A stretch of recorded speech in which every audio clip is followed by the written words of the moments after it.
So I just watched the trailer and episode 0, or I guess listened to more accurately, of the Chaotix Casefiles. If you haven't seen that video yet, I encourage you to watch and listen to that first. I sort of go into detail as to what my opinions of how they set up the first episode and the trailer and all that. And I came to the conclusion that I should maybe make this as a highlights/retrospective analysis opinion kind of thing, just because these are pretty long episodes. I originally said in the last video that I assumed that they were going to be bite-sized things like the Tales tubes kind of are, but no, these are fully fledged episodes that you know are produced as audio dramas. And it's kind of hard for me to do this in real time, just because I'm sure there are going to be swaths of the story where I'm just listening to it intently, right? Like it's hard for me to really react when there's nothing happening on screen. So I think that I'll just show you guys the highlights, and then we'll get into what I thought about it at the end after I've listened to everything. So without further ado, let's begin. Episode 1, The Case of the Two-Faced Thief. A reward for Knuckles. So it was Knuckles that they were talking about.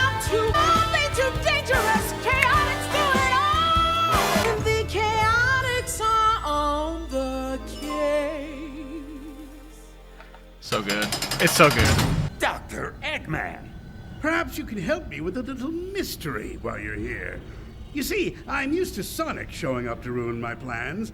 Didn't go quite as you expected this time, eh, rodent? Zigged when I should have zagged. But I'm not accustomed to you snooping around so brazenly, Vector.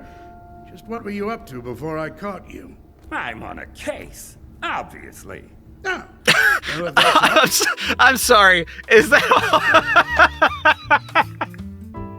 I feel like he's just defaulted to, like, 2 out of 3 sentences Vector has said so far are, I'm on a case. It's just like, yeah, I know.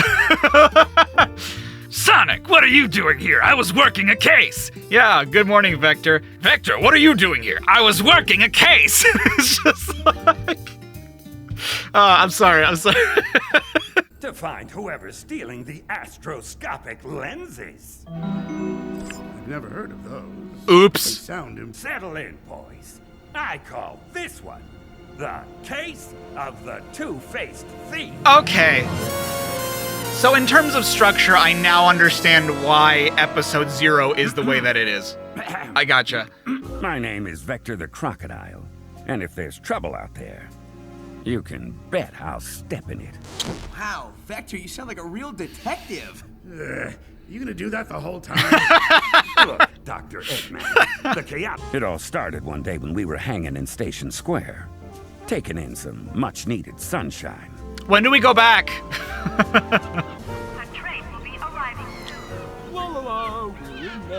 I swear, I'm never going in that casino again.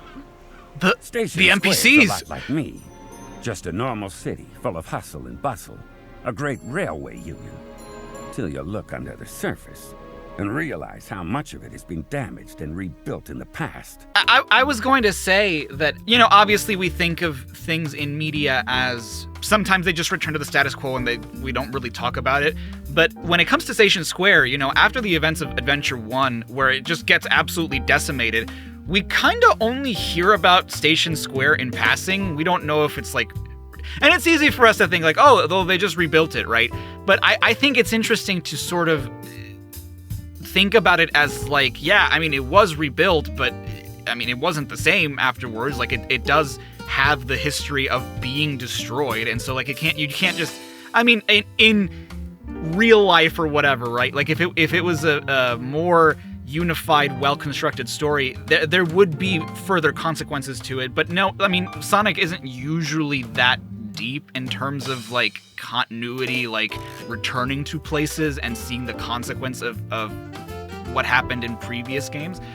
So it is interesting to hear this, and I don't know if this is more related to things in the comics, if this is something that is more addressed in the comics or what, but I guess I'll find out. All right, fellas, here you go. Rocky Road and butter pecan for Charlie. Oh, based. And a single scoop of vanilla for you, SBO. Thanks, Vector! What do you get? Bubblegum, of course. Didn't he say that? Hey, SBO. I can turn invisible, jump vertical walls, and hit a bottle cap with a throwing spike from 50 feet away. But I just don't feel challenged. Huh. I hear you, man. But someday soon, we're gonna get a big case that's gonna test our detective abilities. All three of us. You know what? I have to say, and I know I'm interrupting the episode. I do apologize. But listening to stuff like this, right? It does make me happy because we haven't seen a dynamic like this, or like where they're really talking to each other, probably since Heroes, right? Because yes, they are together in Shadow the Hedgehog, but it's like kind of briefly, like they're only there in a scene or two, and then like they're off each doing their own thing with Shadow, right? Like Charmy's with him on Prison Island, let's get the top secret discs. Espio's with him in Digital Dimension, like, oh, let's destroy the whatever, and then you have Vector on the Ark. But it's just like it's each separate character with Shadow, and then in future games it's usually Espio on his own, or not Espio on his own, Vector on his own, or like joining another team, right? But for a while it hasn't felt like they have been a unit, even though that's kind of their thing, is that they are usually presented as a unit. Or usually, like, if one of the characters is in the game, for example, usually it's Vector or Espio. If one of them is in the game, they only briefly communicate with someone else. So like in Rivals 2, there's like a brief scene where Vector makes an appearance, right? In Colors DS, yeah, they do sort of talk to each other, but not really, because it's, you know, it's very brief and they're more focusing on talking to Sonic. But it's been a long time since we've gotten just these three characters talking to each other. And so this is something that I think is very, very cool about this as a series. You get to hear like what they would talk about aside from just, because usually it's the comedics of it too, right? Like, oh, haha, funny interaction between these characters. But it's like, sometimes you do want to hear the, man, I want something more, right? Like, I don't know. I like stuff like that. Look, Espio, they've got a photo from the security camera, see? Vector, doesn't that look like our good buddy Knuckles? I don't know, Charmy. It's awfully grainy. And Knuckles almost never leaves his post on his island. Also, why's Gun wasting manpower here? I thought that they were barely holding it together these days. Much of I've talked about this before. To repeat myself sucks, right, about it, because I know that it's something that it seems that I endlessly bitch about. But when it comes to mix, and granted, this isn't saying anything too big, but in the games, when was the last time we heard about Gun? The last time we heard about Gun was in Frontiers, and that was it, right? Like, a simple mention of they exist, or they did exist. But, like, we learned that they were kind of toppled by the Eggman Empire in Forces through was it even a Tails tube, or was it, like, one of the pre-Shadow Generations, like, meet these characters thing? My point is, like, it's stuff that is canon to the games, but isn't mentioned in the games, right? And so this is something that I have no doubt they're also going to say is canon, or they're going, I mean, if it is, whatever, right? But Gun is not unimportant. And so for them to, if in the next game or whatever, if we never see Gun again, right? I don't know. But like if we ever do and they're just like, oh yeah, you should know that we've been struggling because you listen to the Chaotix Casefiles, right? It's just like, dude, I play the video games. What the hell are you talking about? Like, I just did a whole ass marathon of all these games, and this information never came. I gotta go to a YouTube channel to figure out what happened to you. See what I mean? Like that's more what I mean. I know that they're readily available. I know that the information is out there. But in terms of a medium, right? In terms of if you only play the video games, right? It's like if you read a book, right? If you were really into reading and you read this series of books that you love, and in the next book something happens that you need to watch a TV show for, and you're like, well, what the fuck? Like, how was I supposed to? This series came out like 10 years ago. How was I supposed to know I had to watch a show to get this information? I don't know. I get that it's a small thing. It's a very, very small thing. They're just talking about Gun. But I think it is interesting enough that I wish they would talk about it more in the games and less so just as a throwaway in strictly online things, right? Oh, hey, that makes me think. Yeah? I was supposed to tell you guys something. Okay. I wonder what it was. Oh well, I forgot. We saddle up, boys. We're going to the museum. Saddle up? Vector, are we riding horses? No, we're walking. Chaotix. Welcome to Twinkle Park. Hey! I just don't think you should worry, Espio. We've all got our roles. You're the agency's stealthy ninja guy, just like I'm the group's muscle. I'm sorry. You're the what now? If I'm not the big bad bruiser, then what am I? We'll figure that out later. You're the guy that flies. There's the museum. Oh, great. It's surrounded by gun soldiers. I mean, what did you expect? GUN stood for Guardian Units of Nations. 50% military, 50% police, 150% no nonsense. Look at the front My door. God, It's smashed. that's came up with a plan on the 250%. Hey, how'd that door come open? Don't know, sir. Nobody's here. Must have been the wind. Now, Must have been the to wind. get I then maneuvered through the open window, as gracefully as a dancer. Ouch. The only thing left was to find the security room. The Hey! task we had I'm Mr. Kitsch, the museum's curator. Thank you for coming on such short notice. You were expecting us? Oh, right! That's what I forgot. Remember back when we were eating ice cream and I said I was supposed to tell you something, but I couldn't think of what it was? Well, it was Mr. Kitsch. He called the Chaotix phone while I was chasing that butterfly. He wants to hire us to recover the stolen artifact and said all we had to do was mention his name to the gun soldiers and they'd let us right in. Oh my God! I'm glad I remembered. That sure does look like Knuckles. Moves like him, too. He made a beeline right to that artifact. Hey, get it a beeline? Bee? Get it? Because I'm a... Well, whatever happened, and whatever that thing is, we all know what the next step has to be. Buy more ice cream?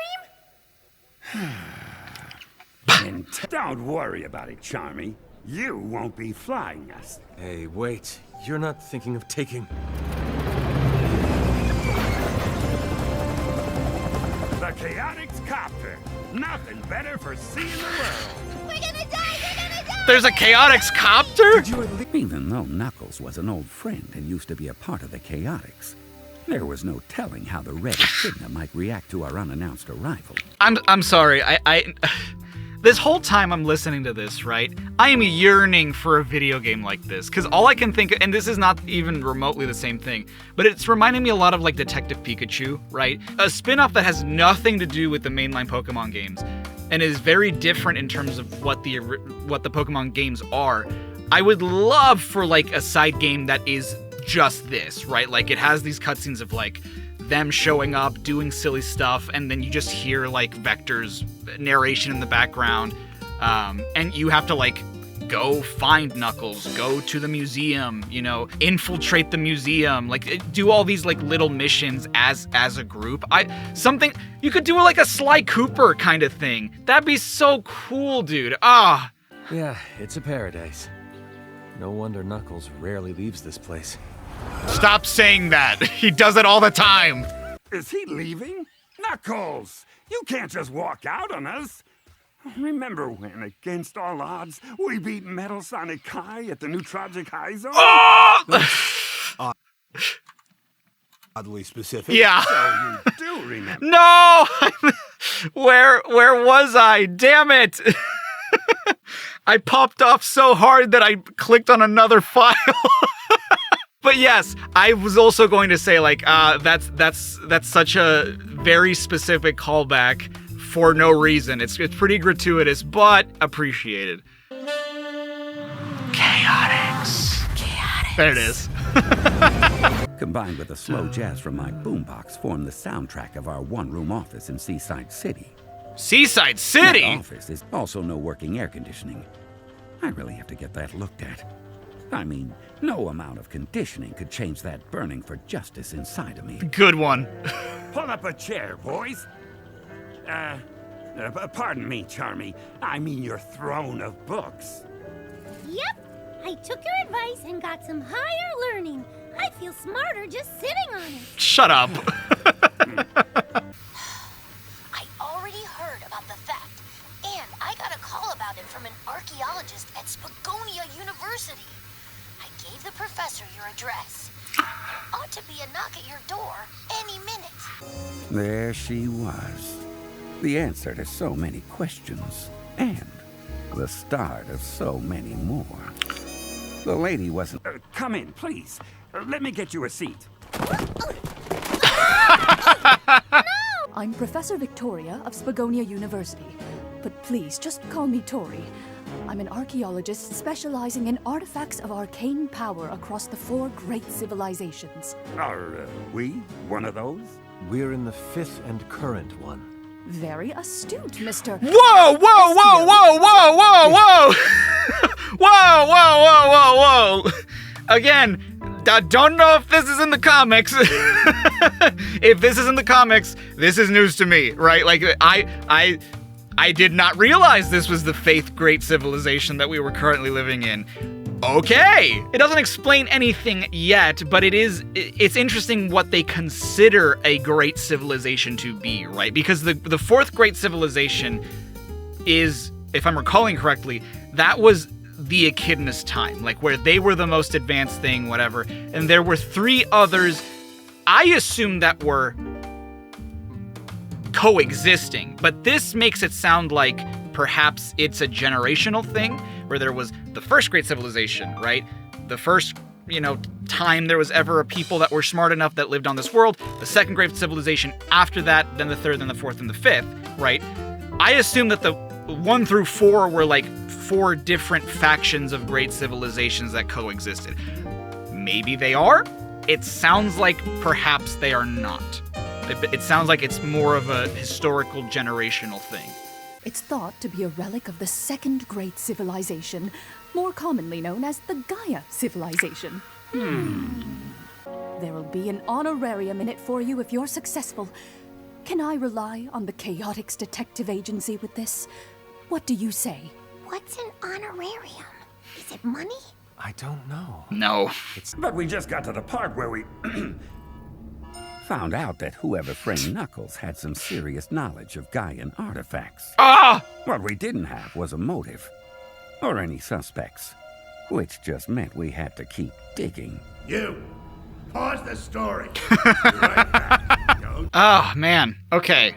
Going back and thinking about everything that is in the episode, right, is tricky, because something I will say that I love about this, not a moment feels wasted, right? Like, there are very few scenes here. Like, if it's not a joke, it is something that is important, which I think is how you should handle, like, an audio drama and whatnot, right? I think this is a really good blend of the comedics with the storytelling. I think especially how it's set up in relation to Episode 0, because the way Episode 0 set it up was a little confusing to me. Episode 1 now makes it a lot clearer that they are sort of going to go back and forth between the story and present moment, and that's fine, right? I think that just the way that Episode 0 sort of set it up was not the clearest way to do it, but I think the format is fine. I think the format is pretty good going in between both, because really, it's not like you're intercutting, you're not going back and forth very often, right? Like,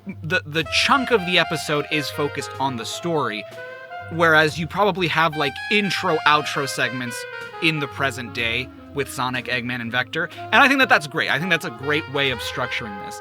As far as this episode goes, again, I love the way that it is edited. I love the sound direction. I love a lot about this. The greatest sign that something is written and performed very well is when you can so clearly imagine stuff like this in your head, right? Like, this whole time I'm imagining them in Station Square, I'm imagining them going to the newspaper stand, I'm imagining them in Twinkle Park, going to the museum in Station Square and, like, getting past the gun guards and the police and everything and infiltrating the museum. All these different scenes I'm just, like, picturing in my head. And it's just one of those things where, like, man, I would love a game like this. I would love a game where they're doing stuff like this.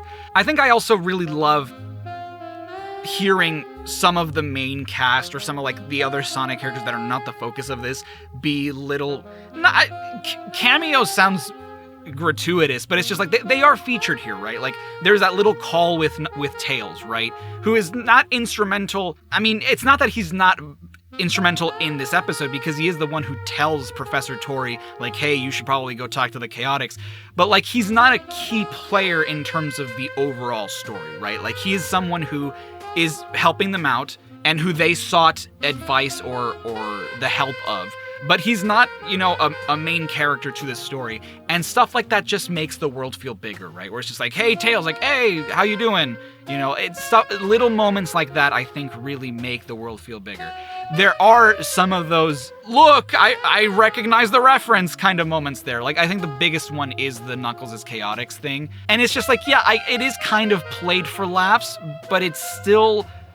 You can still tell that it's a reference for the sake of a reference, because it's just like, okay, that what did that amount to, other than just a shout out to a reference to a game that most Sonic fans probably haven't even played, right? It's appreciated. I'm glad that you're not ignoring it. I'm glad it's canon, but also just like it doesn't really matter a whole lot. Again, another little throwaway that I talked about earlier was the gun thing. Like, oh, they're barely keeping it together nowadays. Like, they're around. They're just not as much of a thing as they used to be. Again, that's something I would love to see in the games, not just in external media. But something else that, and I genuinely think that they are, especially with this episode, leading up to something in the game. If it's just for the comics, I really hope it's not just for the comics, but I really think that they're leading up to something in the games, right? Because Professor Tori is still very much, she seems very important, but she's still very much relegated to being a background character a lot of the time, right? We see a side to her that's very different in this episode compared to the Tales 2 episode she was in. Both stories or both videos present her as someone who is very, very excited about archaeology and about like ancient relics and stuff like that. Very, very cute trait for a character, especially one who is a professional, right? Like, you love to see someone who is passionate about what they do, and gets as giddy as she does.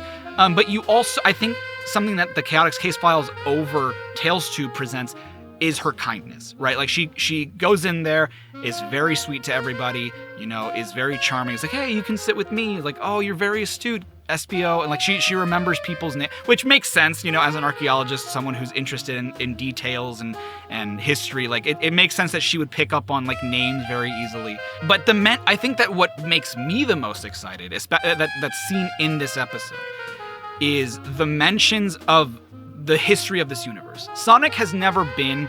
I think Sonic has always been something that we as fans want more continuity of, right? Like, we love the little details about it. We want there to be something that's more... Even though, you know, it is a video game that's mostly marketed as a family game, or like games aimed toward kids primarily. And so they don't want to rely on like revisiting past things, right? Like, yeah, we're not going to ignore that these things have happened, but we also don't really want those to be too important to understand what's going on now, right? Like, for example, if you played Heroes before playing Adventure 2, right? The only thing that you might be confused about is the Shadow backstory, right? But everything else is not really too important. Like, it's a self-contained enough story that you can appreciate it for what it is. And I think part of, right now, the Sonic social media stuff for the 35th anniversary is honing in a lot on the 2010s for some reason. I'm not entirely sure why, but I do think that there's going to be some big thing regarding the 2010s era. The reason I bring that up is because that was really when a lot of Sonic fans were on the internet. And a lot of people were voicing their desire for there to be a stronger sense of continuity within the games. And I feel like they're kind of trying to do that in the games nowadays.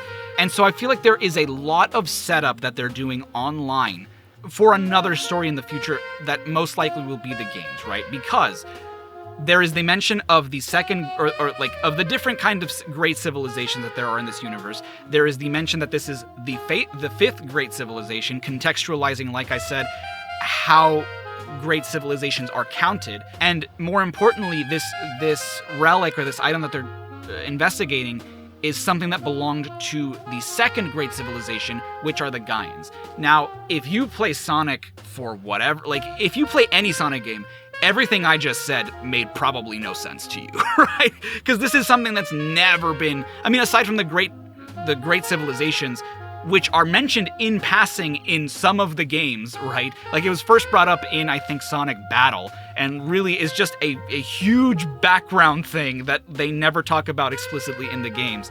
But like, if you do follow Sonic lore, you'll hear that and be like, oh my god, really? You're gonna talk about like this aspect of the lore that has never really been important or too relevant until now, where it really seems like they're trying to make aspects of this history more important, right? And especially calling them the Gaians, right? From Dark Gaia and Light Gaia, which are characters from Sonic Unleashed. And again, the Gaians aren't people that we know much about. We just know that they did exist, and they're probably why the Temples of Gaia exist, right? And so this is something that's probably very important to that, and it's very important to this world. It's something that, again, that aspect of it is something that I really like in terms of this series' storytelling so far. I like that is something that they're exploring, and it seems like it's something that they are setting. And I at least kind of hope that they're kind of setting something up, because if this is a self-contained thing, right? Like if Professor Tori is going to be relegated to just online stuff, I guess that's fine. But I do like the idea of them sort of exploring more about this world within the games, but I would also like for them to really go into explaining these things too in the games. And not just be like, oh, well, yeah, we talked about the second great civilization. It's in the Chaotix Casefiles. Just gotta go to YouTube and watch it. It's just like, no, why can't you do that in the game? Like, you can tell this greater story within the game. And I hope that that's what they do. If they are leading up to something greater in a future Sonic title, I hope that's what they do, and not just redirect us to an audio drama to listen to online, right? Because again, that's going to get sort of lost in the annals of the past, right? Like, if 20 years from now, 10, 20, 30 years from now, if you're playing through all the Sonic games, you'll reach a point where it's just like, what the hell are they talking about? Like, where is all this information that they're talking about? It's like, oh, it's from a YouTube video that came out like 30 years ago. It's like, oh, okay, I guess I gotta log on to youtube.com, if that's even around still.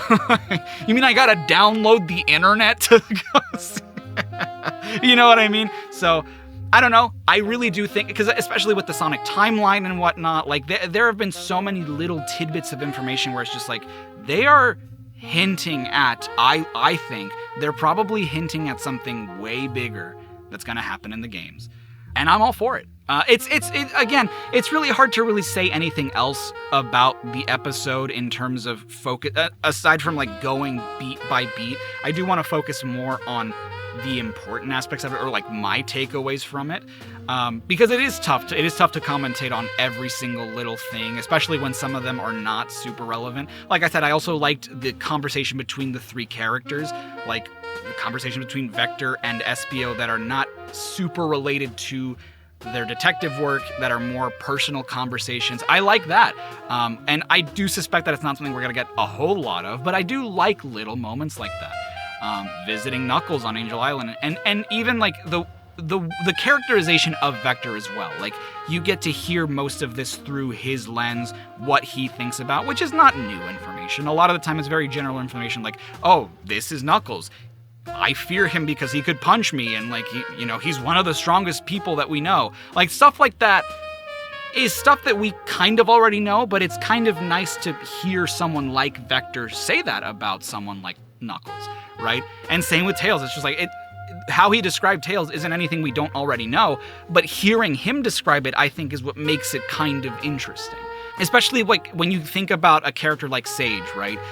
Sage would probably talk about these characters in much the same way, but from a very analytical, very points of data from Eggman kind of perspective. This is a more like my experience. Like, I know this person from my history with them.